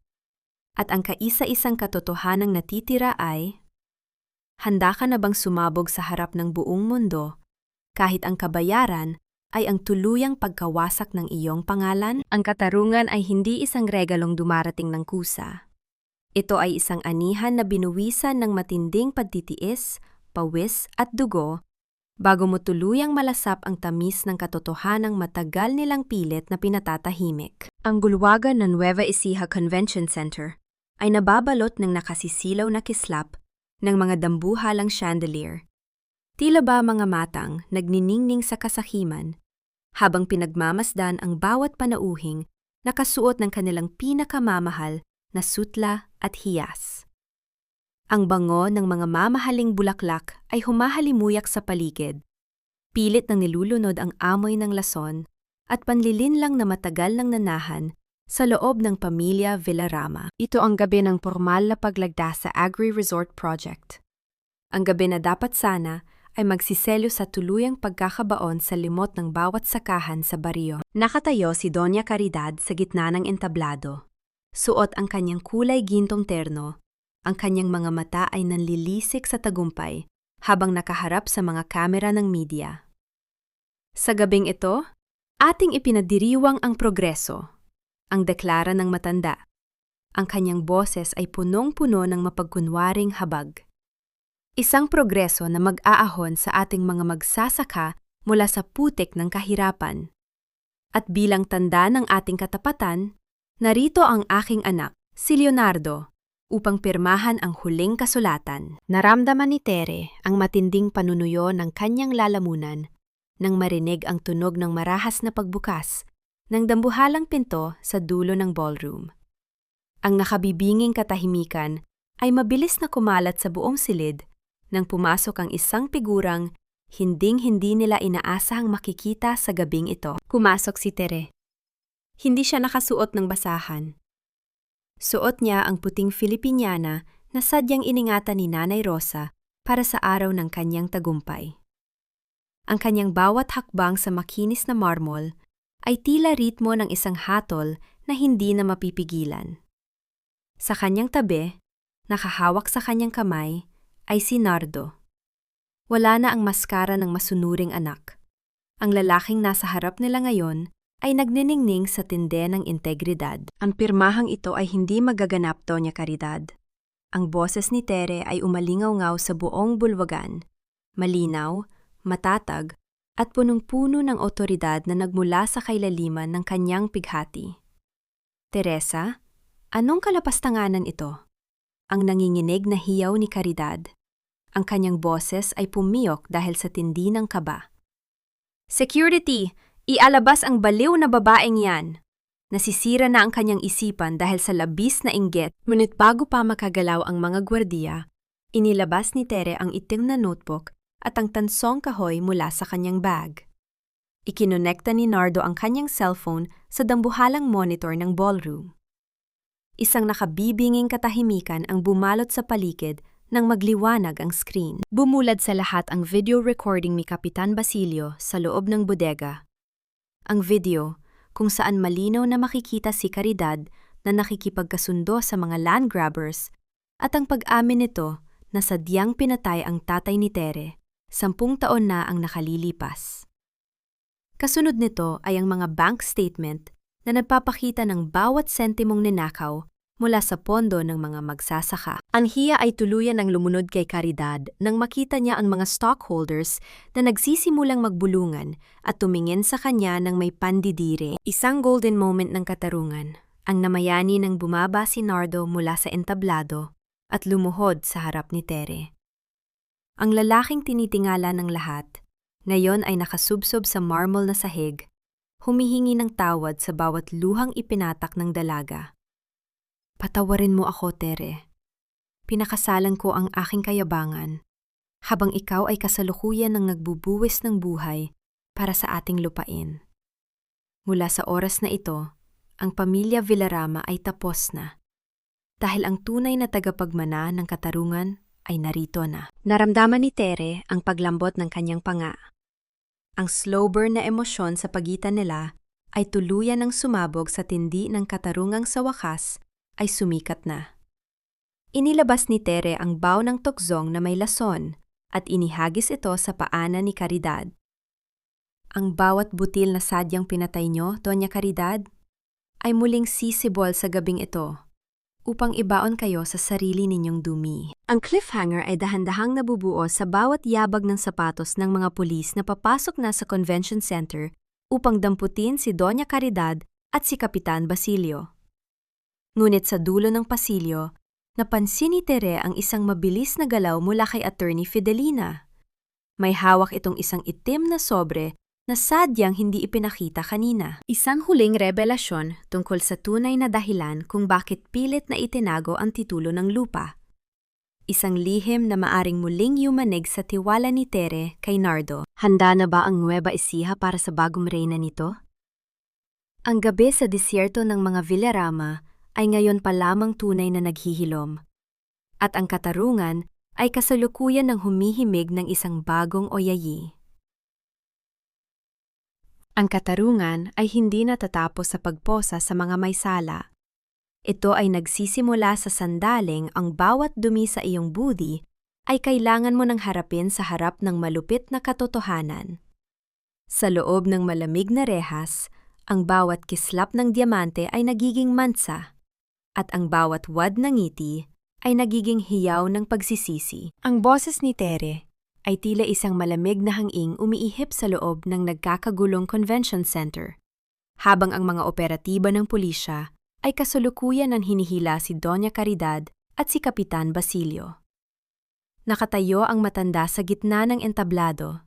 Ang kanyang gintong terno ay nagusot-gusot na sa tinde ng kanyang pagpupumiglas, at ang bawat butil ng kanyang perlas ay tila naging mga tanikalang sumasakal sa kanyang sariling hininga. Naramdaman ni Tere ang matinding panunuyo ng kanyang lalamunan nang magtagpo ang kanilang mga mata. Isang sulyap na puno ng matinding hiya at puot mula sa reynang itinaboy na ng sarili niyang katuwiran. Hindi niyo ako pwedeng hawakan. Ako ang nadibigay ng buhay sa asyendang ito. Leonardo, anak, sabihin mo sa kanila na nagkakamali sila. Ang histeryang hiyas ni Caridad. Ang kanyang boses ay pumiyok dahil sa tindi ng desperasyon. Tumingin siya kay Nardo, naghahanap ng kahit katiting na habag. Ngunit ang nakita niya ay isang pader ng yelo. Ang asyendang sinasabi niyo, ma, ay hindi kailanman naging inyo. Itinayan niyo ito sa ibabaw ng mga pangarap na sadyang sinunog niyo. 10 taon na ang nakalilipas. Ang malamig na sagot ni Nardo habang mahigpit na nakahawak sa kamay ni Tere. Ang bawat salita niya ay tila ritmo ng isang hatol na hinding-hindi na mababago. Sa gilid ng entablado, si Kapitan Basilio ay pilit na umiiwas sa tingin ng mga magsasakang kasalukuyan nang nag-uumpisa sa labas ng hall. Ang live stream na dating niyang ginamit upang hiyain si Tere ay siya na ngayong naglalantad sa kanyang sariling pagkatalo sa buong bansa. Isang golden moment ng katarungan ang namayani nang lapitan siya ni Mang Berting, ang matandang magsasakang pinakamatagal niyang niloko. Inura ng matanda ang kanyang maduming sombrero at itinapat sa mukha ng kapitan. Ang lupang kinamkamo, Basilio, ay muling didiligin ng aming pawis. Hindi na ng iyong lason, ang mahinahong sabi ng matanda bago tuluyang isakay ang kapitan sa police mobile. Ang tunog ng marahas na pagsasara ng baka na pinto ng sasakyan ay tila ba huling hininga ng isang madilim na era sa baryo. Naramdaman ni Tere ang biglang pagluluwag ng pagkakasakal sa kanyang puso. Ngunit ang kapayapaang yon ay mabilis na napalitan ng kaba nang lumapit si Attorney Fidelina. Ang abogada ay nanginginig ang mga kamay habang iniaabot ang itim na sobre. Teresa, Nardo, bago tuluyang dalhin si Doña Caridad, may isang dokumentong pilit niyang ipinasunog sa akin kanina. Ang nanginginig na ulat ni Fidelina. Hindi ito tungkol sa utang. Tungkol ito sa tunay na relasyon ng inyong mga ama. Nanginginig ang mga daliri ni Terry habang binubuksan ang sobre. Isang internal crumbling ang dumaan sa kanyang isipan nang mabasa ang nakasulat sa loob. Isang orihinal na kasunduan ng sosyohan na may petsang bago pa man mangyari ang sunog. Nakasaad doon na ang tatay ni Nardo, si Don Leonardo Sr., ay sadyang inilipat ang kalahati ng shares ng kumpanya sa pangalan ng tatay ni Terry bilang kabayaran sa isang lihim na sakripisyo. Nardo, tignan mo ito. Ang pabulong na hiyaw ni Tere. Ang kanyang mga mata ay nanunubig sa tindi ng pighate at pagkamangha. Hindi lang pala tayo magkabariyo. Ang mga tatay natin, magkasosyo sila. Sadyang pinatay ni Mama Caridad ang tatay mo noong nalaman niyang ibibigay niya ang kalahati ng yaman sa pamilya ko. Nanlamig ang buong pagkatao ni Nardo. Ang mist of distrust sa kanyang nakaraan ay tuluyan ng ngapawi, napalitan ng isang katotohanang mas masakit pa sa anumang sampal. Ang lalaking inakala niyang namatay sa sakit ay biktima rin pala ng sarili niyang ina. Isang matinding pighati ang kumurot sa puso ni Nardo nang mapagtantong ang bawat karangyaang tinamasa niya ay galing sa dugong dumanak sa sarili niyang tahanan. Isang golden moment ng ganap na pagpapakumbaba ang namayani ng yakapin ni Nardo si Tere sa gitna ng ballroom. Wala na ang kislap ng mga diamante, wala na ang mga kamera, tanging ang dalisay na init ng dalawang pusong nagkasundo sa gitna ng unos. Ang bango ng sampag-ita ay tila nagsilbing banal na kalinga na naghihilom sa bawat sugat ng nakaraang 10 taon. I'm so sorry, Tere. I didn't know the blood on my hands was also my father's blood. Ang hikbi ni Nardo sa balikat ng dalaga. Tapos na ang gabi, Nardo. Narito na ang ating anihan. Ang pabulong na sagot ni Tere habang dahan-dahang pinupunasan ang luha ng lalaki. Ang cliffhanger ay dahan-dahang nabubuo sa pagtayo ni Tere sa harap ng malawak na bintana ng convention center. Napansin niya ang isang itim na sasakyang dahan-dahang humihinto sa tapat ng asyenda ni Nanay Rosa sa malayo. Isang anino ang lumabas mula sa sasakyan. Isang lalaking may hawak na isang dambuhalang sulo at may isang pamilyar na tatak sa kanyang jacket. Estrellas Engineering. Sino ang huling aninong ito na tila may huling bulong pa mula sa kabilang buhay? At sapat ba ang katarungang nakuha ni Tere upang protektahan ang kanyang pamilya sa oras na magbukas ang huling pinto ng nakaraan? Ang gabi sa Nueva Ecija ay ngayon pa lamang tunay na naghihilom, at ang katarungan ay kasalukuyan ng humihimig ng isang bagong oyayi. Ang pagpapatawad ay hindi isang mabilis na agos na tatangay sa bawat pait ng nakaraan sa loob ng isang gabi. Ito ay isang dahan-dahang pagtulo ng hamog sa tuyot na lupa. Kailangang hintayin ang bawat sandali hanggang sa ang mga sugat ay hindi na nagnanaknak, kundi nagsisilbi na lamang ng mga pilat ng iyong tagumpay. Ang malamig na bulong na ito sa isipan ni Tere ay tila nagsisilbing banal na kalinga habang dahan-dahan siyang bumababa mula sa sasakyan ni Nardo sa tapat ng kanilang munting dampa sa baryo. Ang sikat ng araw sa Nueva Ecija ay nagsisimula ng gumuhit sa abot-tanaw, nagbibigay ng kulay ginto sa bawat dahon ng palay na naitira mula sa tangkang pagsunog ni Kapitan Basilio. Naramdaman ni Tere ang matinding panunuyo ng kanyang lalamunan nang matanaw niya ang isang aninong nakatayo sa beranda ng bahay ni Nanay Rosa. Ang bawat paghugot niya ng hininga ay may kasamang pait ng usok, ngunit ang bilis ng tibok ng kanyang puso ay punong-puno ng pambihirang pag-asa. Camera luylay. Makikita ang anyo ni Tere na kasalukuyan ang tumatakbo patungo sa kanyang lola. Isang internal crumbling ang dumaan sa kanyang isipan. Narito siya, ang babaeng itinuring na taksil ng buong baryo, kasalukuyan namang sumasalubong sa kaisa-isang taong hindi kailanman bumitaw sa kanya. Ang miya-mainang lahat ay tila ba naglaho na kasabay ng ulan kagabi? Habang ang mansyon ng mga Villarama ay kasalukuyan ng binabalutan ng katahimikan ng katarungan, ang munting dampa ni Nanay Rosa ay nagdaningning sa ilalim ng bukang liwayway. Nay! Nay Rosa, ligtas po ba kayo? Ang nanginginig na hiyaw ni Tere habang dahan-dahang lumuluhod sa paanan ng matanda. Isang golden moment ng kalinga ang namayani ng maramdaman ni Tere ang mainit na palad ni Nanay Rosa sa kanyang mukha. Ang lola niya, bagaman bulag, ay tila nakikita ang bawat tagumpay sa puso ng kanyang apo. Ligtas ako, Tere, dahil ang bango ng iyong paninindigan ay mas matatag kaysa sa lason na itinanim nila sa ating paligid.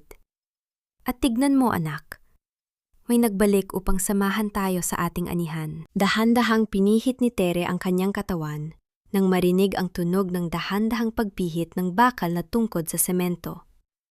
Ang lalaking nakaitim na jacket na nakita niya kanina ay dahan-dahan nang naghuhubad ng kanyang sombrero. Isang golden moment ng pighati at pagkamangha ang dumaan sa buong pagkatao ni Tere nang makilala ang muka ng lalaki. Tatay? Ang pabulong na hiyaw ni Tere, ang kanyang boses ay basag na tila kristal na nahulog sa semento. Ang lalaki ay walang iba, kundi si Mang Lando. Ang tatay ni Tere na inakala ng lahat na namatay sa aksidente 10 taon na ang nakalilipas. Ang kanyang balat ay puno ng mga pilat ng paso, at ang kanyang isang mata ay malabo na. Ngunit ang tapat na pagmamahal sa kanyang sulyap ay hinding-hindi na muling mabubura. Patawarin mo ako, Tere. Ibinenta ako ni Caridad sa mga land grabbers sa malayo upang manatili akong tahimik. Ngunit ang boses ng lupang ito ang siyang muling nagligtas sa akin. Ang hikbi ni Mang Lando na nilalamon ng ingay ng pagsikat ng araw. Naramdaman ni Tere ang pagpunit sa kanyang puso na niyakapin niya ang kanyang ama. Ang mist of distrust sa pagitan ng mga pamilya ay tuluyan nang natunaw sa ilalim ng katotohanan. Sa kabilang dako, lumapit si Attorney Fidelina, nakayuko at may dalang mga orihinal na titulo na sadyang itinago niya upang protektahan ang sariling buhay. Ma'am Tere, Sir Nardo, narito na po ang bawat piraso ng inyong karapatan, ang nanginghinig na sabi ni Fidelina habang lumuluhod sa harap nila. Handa na po akong magbigay ng salaysay laban kay Doña Caridad at Kapitan Basilio. Gagawin ko ang lahat upang mabawi ang bawat sentimong ninahaw nila sa inyo. Tumingin si Tere kay Nardo. Isang slow burn na emosyon ang sumabog sa kanilang pagitan nang dahan-dahang hawakan ni Nardo ang nanginginig na palad ni Tere. Ang init ng kamay ng lalaki ay tila isang panunumpa na ang pamilyang Alcantara at Villarama ay hinding-hindi na muling magpapaalipin sa pait ng nakaraan. Anong balak mo ngayon, Tere? Ang mahinang tanong ni Nardo.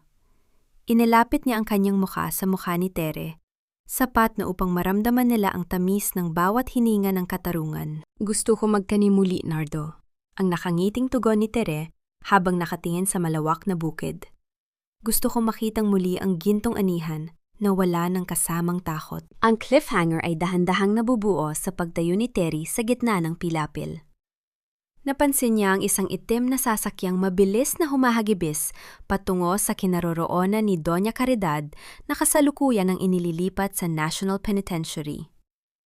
Isang malakas na tunog ng pagpreno ang narinig sa malayo na sinundan ng isang pambihirang uri ng katahimikan. Sino ang huling aninong nagnanais na patahimikin ang matanda bago pa man ito makapagsalita tungkol sa huling kasosyo sa pagnanakaw ng lupa? Handa na ba ang Nueva Ecija para sa ganap na paghilom? O ang katarungan ay sadyang may huling sakripisyo na kailangang dumanak bago ang tuluyang paglaya? Ang gabi sa baryo ay tapos na. Ngunit ang bukang liwayway ay ngayon pa lamang tunay na nagliliyab. Ang katarungan ay hindi lamang ang pagkapit sa batas, kundi ang pagpili na huwag maging kasing pait na mga taong nanakit sa iyo. Sa dulo ng mahabang gabi, ang pinakamatamis na anihan ay hindi nanggagaling sa ginto, kundi sa hanging malayang nalalanghap ng isang pusong wala nang itinatagong galit. Ang bawat yabag ng sapatos ni Terry sa gitna ng malawak at nagniningning na lupain ng Nueva Ecija ay tila isang banal na martsa patungo sa kanyang ganap na pagsilang. Nakatayo siya sa harap ng bagong tayong gusali ng Alcantara Villarama Farmers Cooperative, isang kanlungan na itinayo nila ni Nardo mula sa mga guho ng kanilang pighati. Wala na ang amoy ng gasolina at lason.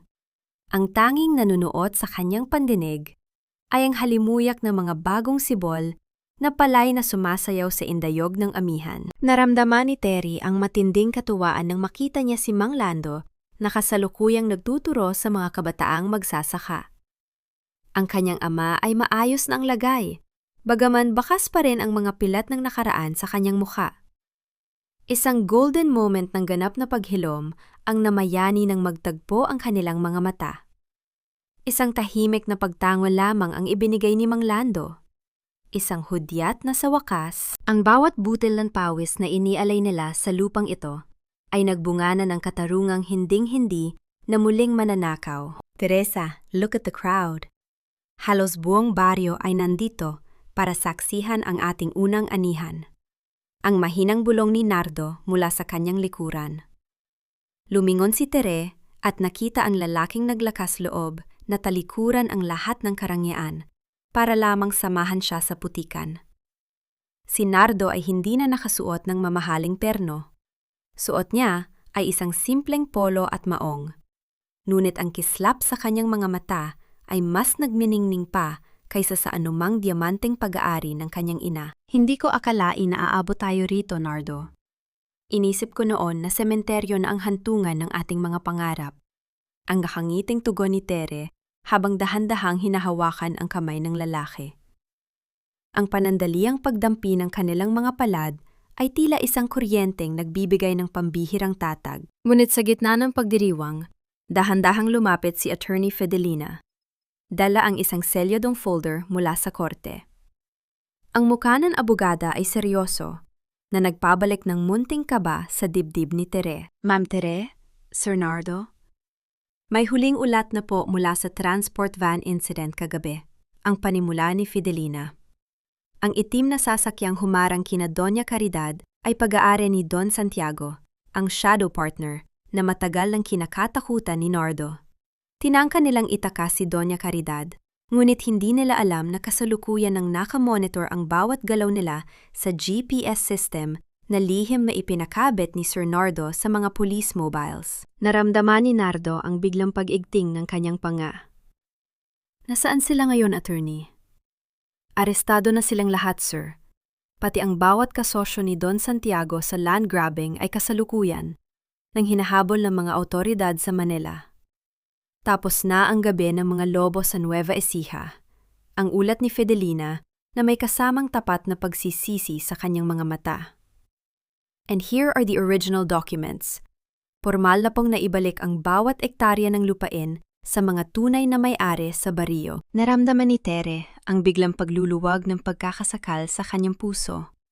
Isang golden moment ng katarungan ang namayani nang ilabas niya ang maliit na tansong susi mula sa kanyang leeg. Dahan-dahan niya itong ibinigay kay Mang Lando. Tay, ang boses niyo, narinig na po ng buong mundo. Sa dulo ng programa, tumayo si Tere sa gitna ng entablado. Wala na ang maskara ng pagkakaluhod. Ang bawat salita niya ay nagniningning sa tinde ng integridad. Ang lupang ito ay hindi kailanman magiging pag-aari ng isang tao lamang. Ito ay pag-aari ng ating pagkakaisa. Ang deklara ni Tere sa harap ng libo-libong magsasaka. Isang malakas na palakpakan ang umalingaw-ngaw sa buong asyenda, na sinabayan ng livestream ni Rosalinda na sa pagkakataong ito ay hindi na tungkol sa chismis, kundi tungkol sa tagumpay ng katuwiran. Isang golden moment ng kalinga ang manyari ng lapitan ni Nardo si Tere matapos ang programa. Inilapit ng lalaki ang kanyang muka sa muka ng dalaga, sapat na upang maramdaman nila ang init ng bawat hininga.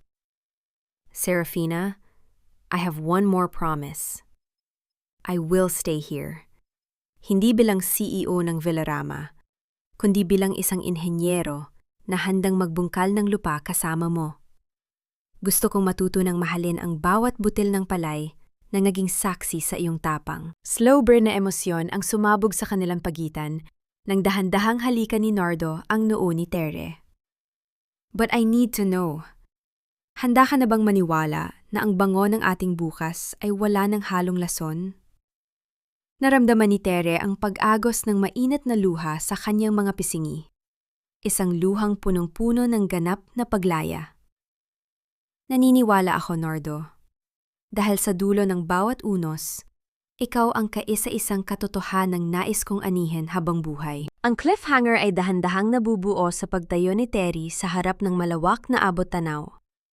Napansin niya ang isang maliit na bata na nakatayo sa tapat ng larawan ng kanyang ama. May hawak na isang maliit na punla ng palay. Isang pambihirang revelasyon ang sumagi sa isipan ni Terry. Ang katarungan ay hindi lamang pala para sa mga pumanaw, kundi para sa susunod na henerasyon na hinding-hindi na muling dadaan sa pait ng pamilya Villarama. Handa na ba ang Nueva Ecija para sa kanilang bagong simula? Ang gabi sa baryo ay tapos na, at ang bukang liwayway ng kanilang buhay ay ngayon pa lamang tunay na nagminingning. Ang panahon ay hindi lamang nagbibilang ng mga segundo at minuto. Ito ay isang dahan-dahang paghabi ng mga pira-pirasong alaala, hanggang sa ang bawat sugat ay maging isang pilat na hindi na nagdudulot ng sakit, kundi ng karunungan. At sa dulo ng mahabang paglalakbay, ang pinakamatamis na bango ay hindi nanggagaling sa pinakamahal na pabango, kundi sa hanging malayang nalalanghap ng isang pusong wala nang itinatagong pait. 3 taon na ang mabilis na lumipas mula nang yanigin ng katotohanan ang mansyon ng mga Villarama at ang bawat pilapil ng Nueva Ecija. Ang sikat ng araw sa hapong ito ay tila may dalang kakaibang haplos. Mas malambot, mas mainit, at punong-puno ng pag-asa. Nakatayo si Teresa sa beranda ng Alcantara Villarama School of Agriculture. Pinagmamasdan ang dahan-dahang pagbuka ng mga talulot ng sampagita sa kanyang maliit na harden. Wala na ang kupas na duster. Suot niya ngayon ay isang simpleng puting bestida na gawa sa telang cotton. Ang kanyang buhok ay malayang hinahangin at ang kanyang mga mata ay nagniningning hindi dahil sa mga diamante, kundi sa dangal na muli niyang nabawi mula sa kailaliman ng siphayo. Naramdaman ni Tere ang isang pambihirang katuwaan nang marinig ang tunog ng tawa mula sa loob ng gusali. Nakita niya si Nanay Rosa, na bagaman matanda na, ay nagniningning ang mga mata sa tindi ng kagalakan habang kinukwentuhan ang isang grupo ng mga bata. Sa tabi nito ay si Mang Lando, ang kanyang ama, na kasalukuyan ng kinikilala bilang bayani ng mga magsasaka sa buong probinsya. Isang golden moment ng ganap na paghilom ang namayani ng magtagpo ang kanilang mga mata. Ang bawat sakripisyon ng kanyang ama sa loob ng 10 taon ay nagbunga na ng isang komunidad na wala ng kinatatakutang anino. Dahan-dahan siyang nilapitan ni Nardo. Wala na ang mamahaling terno at ang kayabangang dala ng kanyang apelido sa Maynila. Suot niya ang isang simpleng polo shirt na may mga mansa ng lupa. Ang kanyang mga kamay ay may mga bakas ng kalyo mula sa pagtulong sa pag-aayos ng mga irigasyon sa bukid. Isang slow burn na emosyon ang muling sumabog sa pagitan nila nang dahan-dahan niyang hawakan ang kamay ni Tere. Ang liwanag ng paligid, Tere. Parang kailan lang, ang amoy ng lason ang tanging alam nating bango, ang mahinang bulong ni Nardo. Inilapit niya ang kanyang mukha sa mukha ni Tere, sapat na upang maramdaman nila ang init ng bawat isa. Salamat dahil hinayaan mo akong maging bahagi ng iyong muling pagsilang. Numiti si Tere at isinandal ang kanyang ulo sa balikat ng lalaki. Hindi lang ito para sa atin, Nardo. Para ito sa bawat butil ng palay na hinding-hindi nang muling mauunsyame.